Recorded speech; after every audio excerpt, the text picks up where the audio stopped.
Bien, donc nous allons paramétrer ce nouveau cours.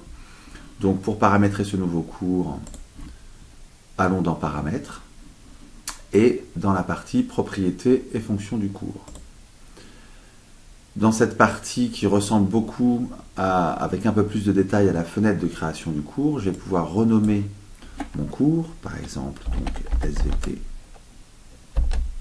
5e.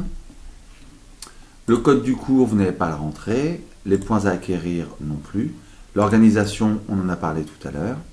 Les périodes du cours peuvent être rajoutées concernant les trimestres, demi-trimestres. On n'a pas spécialement à l'utiliser.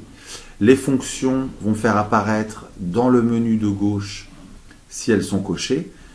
Si vous décochez, par exemple, les liens, le lien sur la colonne de gauche, une fois que j'aurai enregistré, disparaîtra.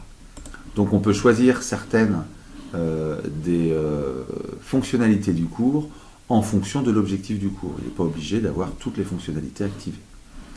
La page principale du cours, ou plutôt la page de démarrage du cours, peut être choisie. Donc une fois qu'on aura plusieurs pages à l'intérieur de notre cours, on pourra décider d'ouvrir le cours, en tout cas quand la personne ira sur le cours, la première page qui lui sera proposée ne sera pas spécialement celle habituelle, c'est-à-dire celle du tableau de bord. Dans les autorisations, on peut autoriser ou pas la désinscription. Donc ça peut être intéressant quand par exemple vous inscrivez un collègue ou quelqu'un d'extérieur à l'établissement pour avoir accès un certain temps à votre cours, mais qui ne souhaite pas le conserver en permanence et qui à un moment donné, s'il est lui-même inscrit à plusieurs cours, il va avoir envie de dépolluer sa liste de cours et donc pourra s'auto-désinscrire. Si ce n'est pas coché, la personne, tant que vous ne l'aurez pas désinscrit, verra le cours apparaître dans sa liste de cours. La communication AICC, je ne sais pas ce que c'est, je ne vais pas pouvoir vous en parler ici. Le catalogue des cours est intéressant puisque il existe un catalogue des cours au niveau de l'ENT académique et on va pouvoir soit intégrer ce nouveau cours qu'on vient de créer dans un catalogue local qui va être le catalogue de l'établissement, donc de l'organisation dans laquelle on est. Mais je peux aussi introduire mon cours, ce nouveau cours, dans un catalogue externe à l'établissement. Donc dans ces cas-là, que je sois en local ou en externe, de nouvelles options vont être proposées.